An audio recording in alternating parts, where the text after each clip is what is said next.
Parce qu'on va parler de la certification en langue française pour pouvoir accéder aux études supérieures en France. Avec nos deux invités, Madame Nathalie Duplessis. Bonjour Nathalie. Bonjour. Chargée de programme département évaluation et certification au CIEP. On rappelle ce que c'est le CIEP. Alors, le Centre international d'études pédagogiques, c'est un opérateur sous tutelle du ministère de l'Éducation nationale et de la jeunesse. Et il a vocation à intervenir dans le domaine de la coopération en éducation et de la formation dans le secteur éducatif. Mais il a aussi pour mission d'organiser l'évaluation en langue française hors de France. Et donc, à ce titre, on a un département évaluation et certification. De nombreuses missions, dont la certification. À vos côtés, Alban Momé. Bonsoir Alban. Bonjour Alban. C'est vrai qu'on dit bonsoir parce que le soleil s'est couché. Bonjour.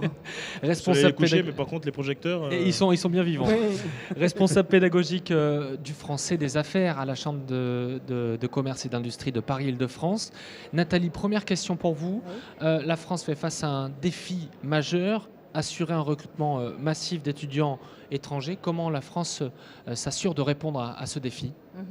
Alors, je crois qu'on peut se féliciter d'un dispositif qui s'appuie sur un réseau culturel avec des ambassades de France, des instituts français, des alliances françaises et puis des coopérations universitaires, des accords bilatéraux, multilatéraux qui se sont construits peu à peu avec des opérateurs qui travaillent en partenariat, comme Campus France par exemple, qui est partenaire, et en s'appuyant sur une politique linguistique et l'évaluation et les certifications en langue française y contribuent à ce dispositif qui a mis quand même une trentaine d'années, je pense, à se construire pour arriver à faire de la France le 4e pays. Juste derrière l'Australie, je crois. Derrière l'Australie, absolument, juste derrière l'Australie, pour attirer des étudiants en France. Combien d'étudiants ? Alors, les chiffres, c'est que 343 386 étudiants On peut pas faire plus exact. pour ces 2 dernières années, pour être précis. Donc, presque 350 000 étudiants par an. C'est important. Justement, Nathalie, comment s'assurer du niveau linguistique de ces étudiants ? Alors la France s'est dotée de 2 outils complémentaires, des tests de français et des diplômes de français. Le CIEP en propose en français langue générale et ce sont 2 outils complémentaires qui permettent soit les diplômes qui sont valables à vie de s'inscrire dans une stratégie d'apprentissage long, soit de s'inscrire dans une stratégie plus rapide juste avant un besoin de certification qui sont les tests. Et dans ce cadre-là, on essaye d'avoir une politique publique de qualité en s'inscrivant aussi dans des standards internationaux de qualité pour les certifications en langue française. En tout cas, c'est le cas du TCF pour le CEP et de diplôme élémentaire de la langue française et diplôme approfondi de langue française que propose le CIEP. On a parlé du français général juste à l'instant. Alban Momé pour la CCI de Paris-Île-de-France. Quel type de français, quand on parle de langue française, est-il utile pour venir étudier, si possible derrière peut-être travailler en France ? Est-ce que le français général suffit ?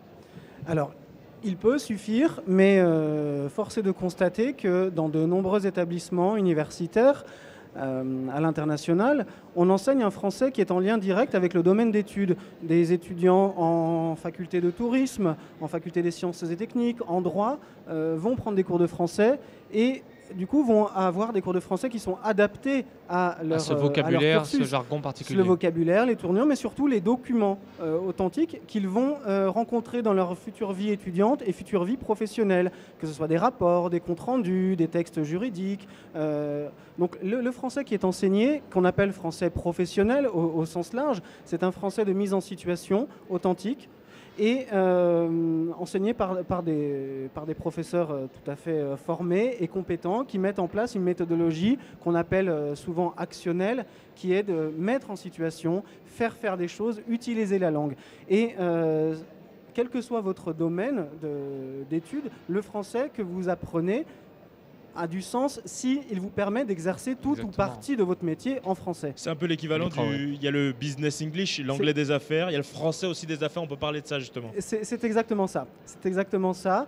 On développe partout à l'international des cours de français vraiment adaptés. Alors effectivement, le business French, qui est un terme qui est dans notre logo, le français des affaires, French for Business, ça englobe le fait de travailler en français, mais bien sûr qu'il y a le français aussi pour être, par exemple, guide touristique, pour être infirmier ou infirmière, etc.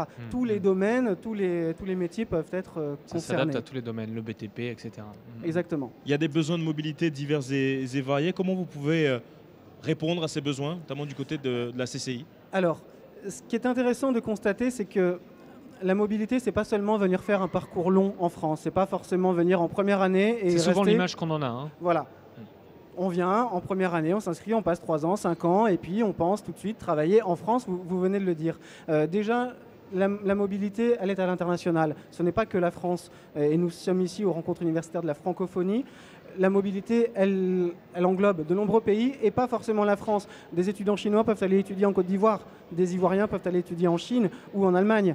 La France, en fait, a un rôle à jouer lorsqu'elle coordonne des dispositifs comme Campus France, mais le français ne se réduit pas, évidemment, à la France. Et puis, je parlais de parcours longs. Bien souvent, la mobilité, ce sont des parcours plus court. Vous voulez venir faire un stage en France, un stage d'1 mois, un stage de 6 mois, vous avez une formation, vous êtes étudiant en management et on vous propose une formation en français à HEC pendant 2 semaines, une formation intensive. Ça peut être des projets de coopération, des partenariats avec des établissements français ou internationaux qui sont installés dans votre pays et pour lesquels le français sera un véritable atout. Mais ce n'est pas uniquement donc, venir étudier en France à long terme. On a bien compris de toute cette diversité de mobilité, des Absolument. besoins qui diffèrent évidemment. Dans le cadre de cette diversité, justement, Nathalie Duplessis, comment le français se doit de continuer d'être désiré, désirable, d'être attractif?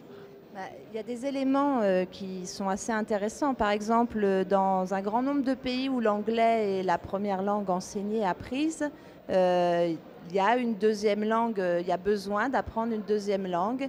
Et dans pas mal de pays, on sait que c'est le français. Alors par exemple, en Amérique du Nord, au Canada, en Europe, en Amérique latine, le français s'impose naturellement comme la deuxième langue étrangère apprise. Alors, à des fins de mobilité ou pas d'ailleurs, parce que ça peut être simplement un attrait, une curiosité, une envie de mieux connaître la culture française. Je pense qu'il y a aussi des envies de mieux connaître les cultures francophones, puisqu'on est sous le cycle des rencontres universitaires de la francophonie. Et puis, de toute façon, cette mobilité, elle se nourrit aussi de va-et-vient, puisqu'on a aussi 80 000 étudiants français qui sont à l'étranger.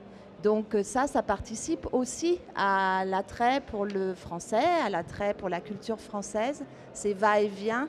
Et on sait aussi que l'employabilité des jeunes notamment, hein, il y a beaucoup de jeunes qui choisissent le français comme deuxième langue étrangère. L'employabilité, elle repose sur la connaissance des langues et la valorisation de ses compétences en langue. Alban, vous voulez rajouter quelques... Oui, Nathalie parle justement d'employabilité. Je pense que si on parle d'attractivité du français, c'est que c'est un véritable atout pour un CV et une certification, on est là pour en parler. C'est vraiment un atout. Alors il y a des certifications en français général, que ce soit des tests ou des diplômes, et il y a des certifications en français professionnel. Chacun doit bien comprendre ce qui est nécessaire et ce qui est utile, mais l'offre est suffisamment diversifiée pour que chacun y trouve son compte. Et c'est ça qui rend aussi le français attractif, c'est qu'il y a 1000 façons d'enseigner, 1000 façons d'être diplômé en français. De l'entrevoir. Pour compléter sur cette diversité de la mobilité et cette diversité des besoins de certification, on voit bien que les organismes certificateurs se dotent d'outils variés qui correspondent à des besoins très précis.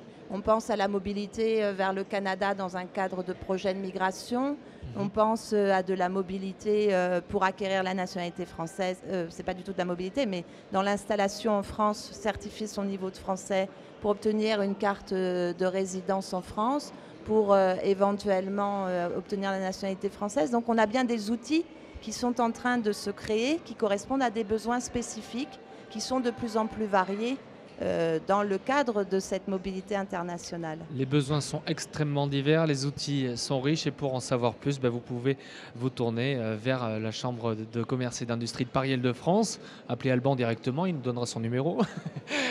ou bien sûr revenir vers le CIEP. Merci beaucoup à tous les deux d'être passés nous voir. Merci beaucoup. Un petit mail. C'est un vrai plaisir. Un petit mail, oui. Courriel, c'est bien ça. Un petit courriel directement. Voilà pour la certification en langue française, pour Mais l'accès justement, c'est le moment peut-être de donner des adresses. aux études Nathalie, supérieures en est-ce que France. vous avez une adresse justement à donner? Alors, pour m'écrire par courriel, si on veut en savoir plus, c'est mon nom de famille, duplessis@ciep.fr. Duplessis avec un Y à la fin, 2 SY. Voilà, merci vraiment à tous les deux. Merci, Restez Alban. bien avec nous. Dans quelques instants, on va parler du français dans le réseau AEFE. À tout de suite.